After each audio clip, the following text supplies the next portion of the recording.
Thank you all for being here. I'm honored to be here with some of the members of the House Democratic Caucus and some of the leadership of committees of jurisdiction to deal with this very important issue of integrity in government.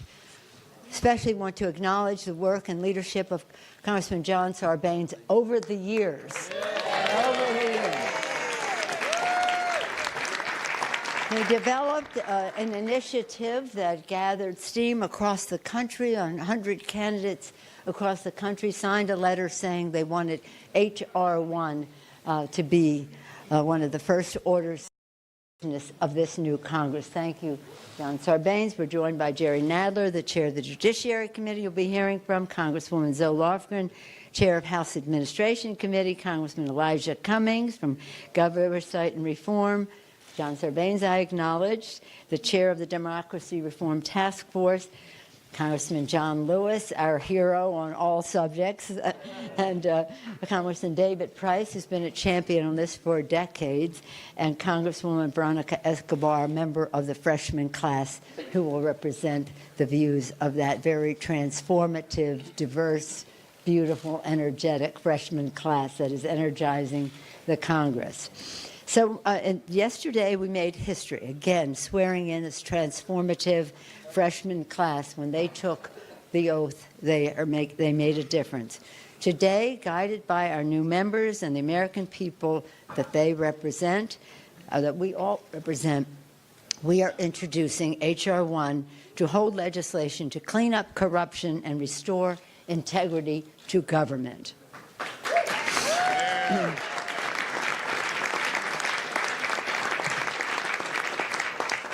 We put power back into the hands of the people. What's really important about this, because in our For the People agenda, we talked about lowering health care costs by lowering prescription drug prices and protecting people with pre-existing conditions. We talked about lowering health care costs, increasing paychecks by building the green infrastructure of America from sea to shining sea.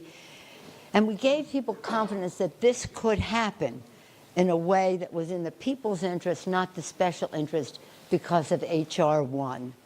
It's important for what it does. It's important for the confidence it gives people that their voices and their concerns are heard. So that restoring the people's faith in government works is really our agenda. We're thrilled that so many champions of democracy are here in this room representing organizations that fought this fight for such a long time. And again, the bill, you'll hear more about it, but it has many features. One of them is about setting us up for the Voting Rights Act, which will not be a part of the first as we go forward, because we have to build the constitutional record to do that. But we will do that in a short order. And then we'll have the complete H.R. 1 passed by the House of Representatives with the knowledge, transparency that the American people will know that this is an option that the House has given the Senate of the United States and the President of the United States to take action in support of the American people, for the people. With that, now I'm very pleased to yield to the chair of our task force, our champion on integrity in government, Congressman John Sarbanes.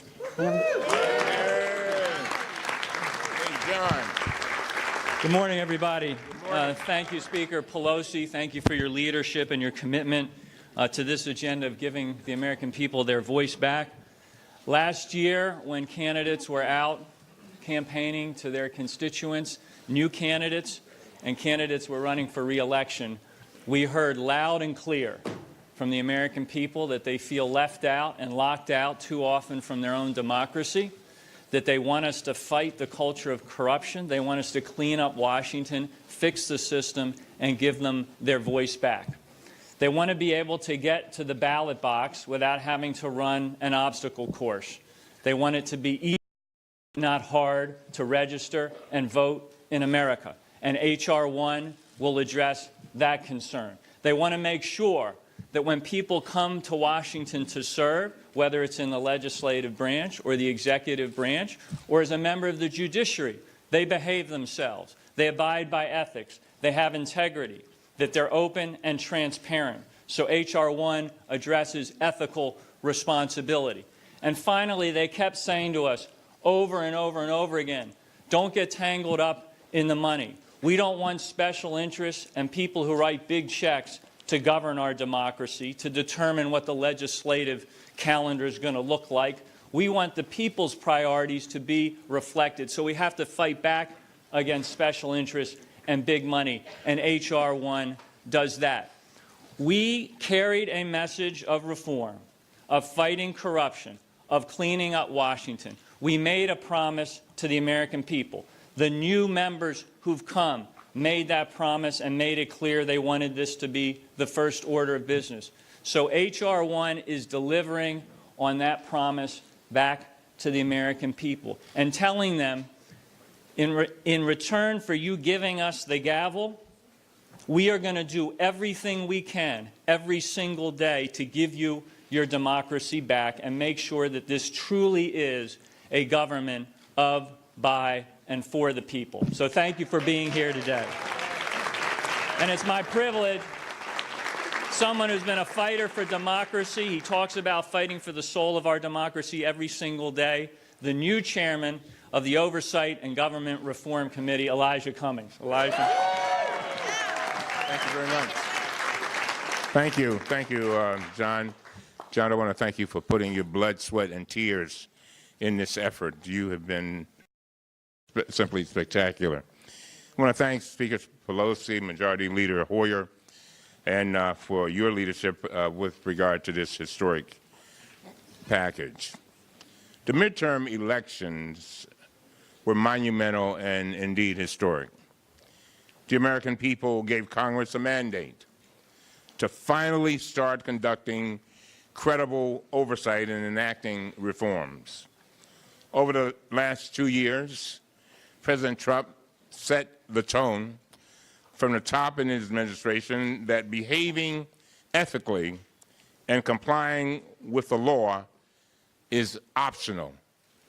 Ladies and gentlemen, I've stopped by here to simply say we're better than that. We're better than that. It cannot be optional. We have seen gross abuses from agency heads such as former EPA Administrator Scott Pruitt and former Interior Secretary Ryan Zinke. This is why we are introducing the For the People Act. This bill includes a number of reforms that will strengthen our accountability for the executive branch officials, including the President.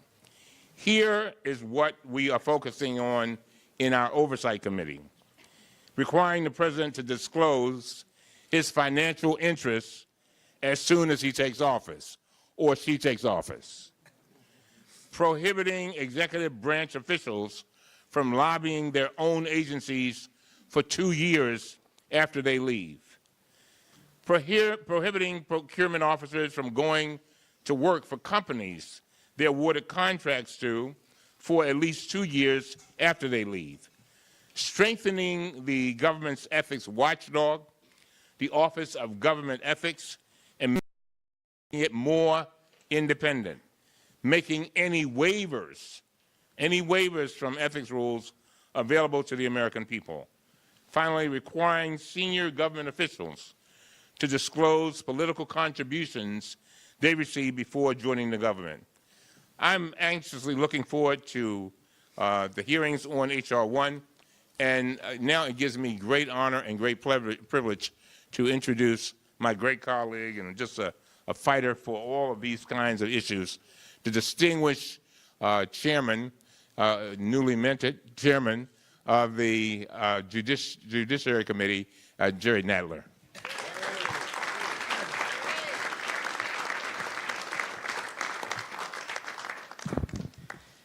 Thank you very much. Let me begin by thanking John Sarbanes for his leadership role over a long period of time in pulling together this democracy agenda and gathering support for it, and the new leadership of the House, Speaker Pelosi and Majority Leader Hoyer, who have been great supporters and ralliers for this kind of agenda for a long time. H.R. 1, legislation to restore our democracy and deliver for the American people. The overwhelming influence of money and special interests is a cancer in our democracy that must be removed. Otherwise, we risk evolving into an oligarchy, like so many other republics before us. Indeed, many Americans already believe that their elected leaders do not care about them, and that office holders care only about raising money and prioritizing the interests of the moneyed class. They believe that their participation, their voices, cannot count against the power of big money, and recent experience shows they are often right. For example, most Americans, including most gun owners, support reasonable firearms regulation. Heartbreakingly, we continue to hear about mass shootings, yet after each tragedy, the Republican-controlled Congress refused to act. Even without such high-profile incidents, it remains true that more than 33,000 Americans lose their lives to gun violence every year, and the gun-related murder rate in the United States is 25 times higher, 25 times higher than in 22 other comparably high-income countries. Despite near-universal support from the American public, the Republican Congress did not even have a hearing on the issue, much less pass legislation, because of disproportionate political influence of the National Rifle Association and the big givers associated with it. In a similar vein, Americans overwhelmingly support lowering prescription drug prices, yet the pharmaceutical industry and its army of lobbyists have thus far successfully managed to stifle any real reform. Sadly, this pattern repeats itself in policy area after policy area, from gutting protections that ensure clean air and clean water to those that ensure the integrity of our financial system. The very real danger now is that special interests will be able to use vast sums of concentrated wealth to further dictate policy outcomes at odds with the American people's wishes. Without H.R. 1, our democracy will find itself more and more at the mercy of large moneyed interests. If we do not pass this critical legislation, the history books may eventually say that, like the Roman Republic, the United States had a good 200 to 250-year run at democracy and then degenerated into an oligarchy like all the rest. We must not let that happen. We must pass this legislation so that government of the people remains of the people.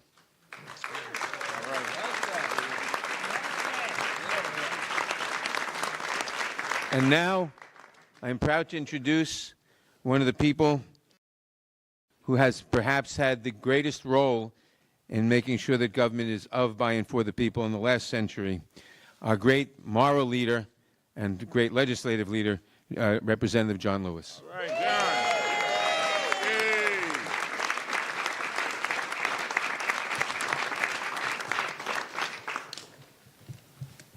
Thank you, Mr. Chairman, for those kind words of introduction. Thank you, John, for not giving up, for not giving in, for keeping the faith, and keeping your eyes on the prize.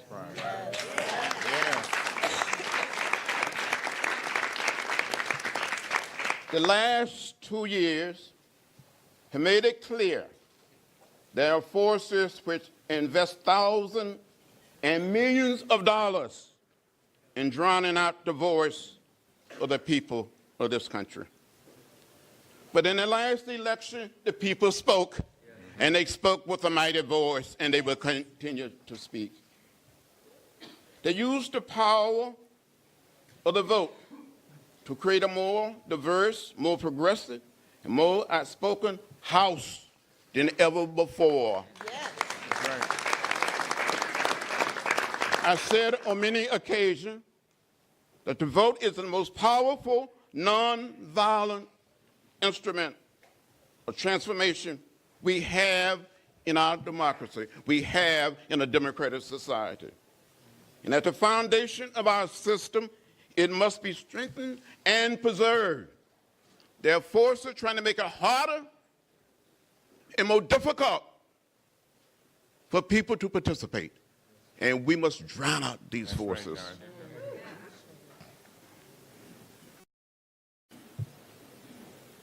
We must strengthen our democracy. Democrats want to put power back into the hearts of the people That is why we have introduced H.R. 1. The For the People Act make automatic registration a mandate nationwide, not just in certain states or in certain counties, but nationwide. We must get there, and we will get there as Democrats. We will get there as citizens of this great country. It restores voting rights to felons who paid their debt to society.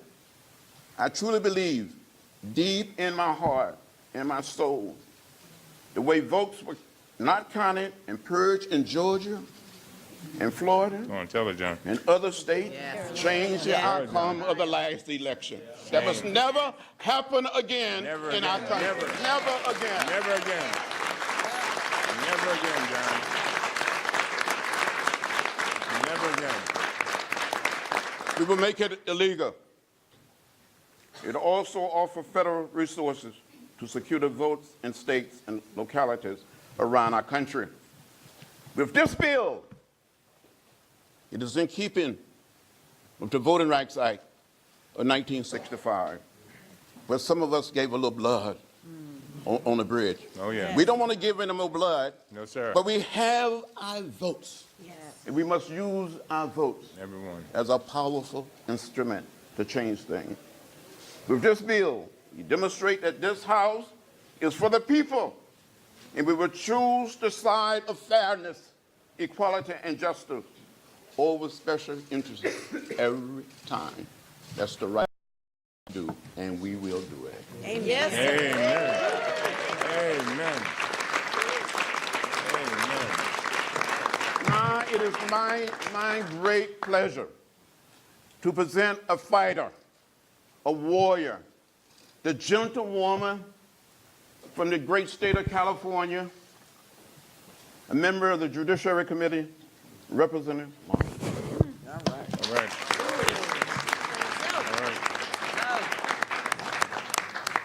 First, I want to reiterate the thanks that we all have for Representative Sarbanes for pressing forward, never giving up, and also for our freshman class for responding and saying this has to be a priority. I look out in this audience, I see people who've been working for Fred, others who've been working for reform for decades, and we are on the cusp of getting some enormously important things done. I want to talk a little bit about partisan redistricting. Across the United States, we can see majorities of voters voting for one party, but it doesn't reflect the actual result in the end because of partisan redistricting. You know, we've had bills to require nonpartisan redistricting, really modeled after the California effort, for some years. And I'm not the only person who worked on it. I see Alan Lowenthal is here, and Julia Brownlee, who had bills, and John Barrow, who's no longer a member of our John Tanner. We made these efforts, but now we're in a position to actually move this forward. You know, because of these partisan districts, politicians are actually choosing their voters instead of voters choosing their politicians. That has to stop. We have this bill that will use the Voting Rights Act principles as the guide for how these districts need to be drawn, but there will be no opportunity for the citizens to know the party registration in the areas they're districting, to know where the incumbents live. It's just going to be by the book, fair districts, so that voters have a fair chance to elect the Congress of their choice. It's my hope that these commissions that will fully reflect the diversity of their state and function in a fully transparent, nonpartisan manner will completely transform politics in the United States, and I want it done by the time we have the next congressional elections. With that, The For the People Act are going to deliver the change with campaign finance reform, transparency, voting rights, and redistricting reform. But we have someone here who's worked on so many of these items for professor of political science. And I'd like to introduce him next, Representative David Price.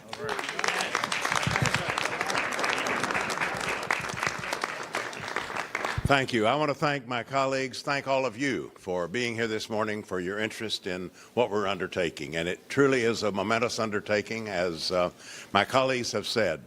What we're talking about here today is basic to everything else that we need to do. Political reform, far-reaching, comprehensive political reform.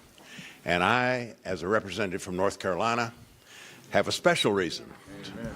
We're ground zero on so many of these issues, a special reason to understand how important this is. This is a once-in-a-generation blueprint for reforming our democratic system, diminishing the influence of big money in American politics, special interests, and restoring power to our people. It represents the commitment of the House Democratic Caucus to deliver on the promises we made to restore integrity and accountability and transparency to our democracy. I have spent the better part of my career in Congress on the issues addressed in this bill, especially the campaign finance system that allows moneyed interests to dominate and corrupt our politics. The For the People Act will dramatically change that. It will transform the process of disclosure, making it a real process that real people can understand. It will help us shine a light on dark money in politics. It will modernize our presidential public finance system. And by the way, that probably ranks as the most successful reform effort of modern times. And it worked for 30 years, past Watergate. It does need to be modernized, and that's included in this bill. It would establish a new public matching system also for congressional races that would empower small donors. We plan to bolster limits on campaign spending by cracking down on improper super PACs that are all too often affiliated behind the scenes with political campaigns. And we intend to expand my original Stand By Your Ad provisions. That's with apologies to Tammy Wynette for anybody who remembers. Stand By Your Ad. We want to expand those provisions and require corporations and other groups to disclose their top funders. And that should include, of course, TV ads, but also online paid ads, robocalls, and so forth. These reforms are going to empower American voters. They're going to encourage more diverse candidates to run for office, and they're going to help break the stranglehold that big donors have on American politics. So we're proud to deliver on our promise to the American people. We're proud to roll this comprehensive package out as H.R. 1, and we fully intend to do everything in our power to return power to the American people. With that, I turn to one of our outstanding new members who's just been through a campaign and can testify as to some of the rigors and some of the changes that need to be made very, very convincingly. Representative Escobar. Good morning, everyone. I want to thank Speaker Pelosi and House Majority Leader Steny Hoyer for their leadership. My name is Veronica Escobar. I am from the great, safe, secure U.S.-Mexico border, El Paso, Texas.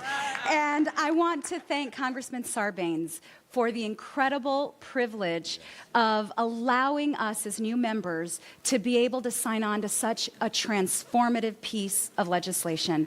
And I'm very proud to have signed on today. You will see in this group of heroes for democracy, who I am so privileged to be standing with, you will see many freshmen. We are hot off a campaign trail that for many of us went on for well over a year. For some of us, it was a year and a half.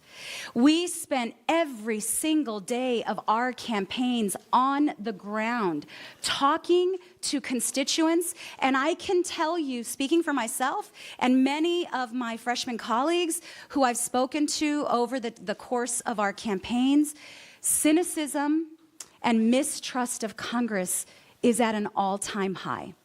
It is at a tragic level. when American people cannot trust the Congress that creates the laws that govern their lives. And so we heard directly from our citizens about their disappointment with Washington, D.C. At the very same time, we received our marching orders from them. They have told us they want us to work on an ambitious agenda.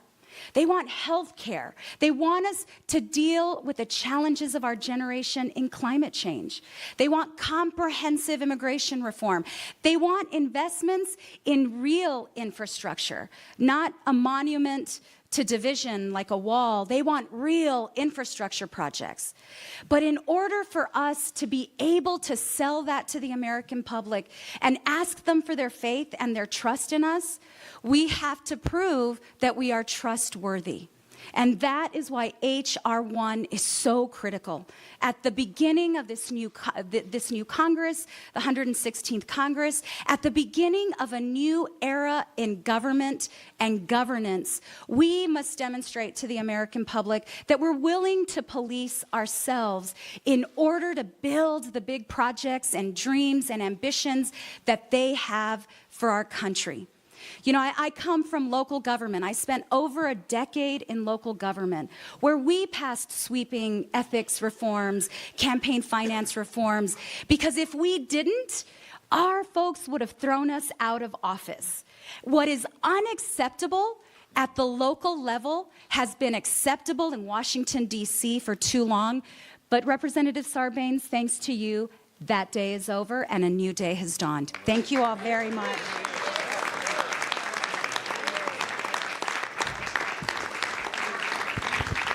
Okay, I want to thank everybody for coming. I do want to acknowledge there is in this room many, many grassroots organizations and groups that have been part of this effort to restore our democracy really for decades, but certainly over the last few years and the last few months. I want to thank them for their continuing efforts to give people their voice back. Thank you for being here. I want to salute the new members who came to Congress with this message of reform pinned to their chest. They understand it wasn't just a message they were delivering, it was heard as a promise, and that's why they want to deliver on this promise. But I want to close by talking to Americans out there across the country who I know in many instances are hanging on by a thread. Their cynicism is deep, their skepticism is broad, they don't know whether they can get their democracy back. They spent too long on the outside looking in. But as John Lewis has said many, many times, don't give up and don't give in. The Democratic majority wants to give you your voice back with H.R. 1, which is literally for the people. That's the name of the bill. With H.R. 1, we are committed, we are determined to restore a government of, by, and for the people. Thank you.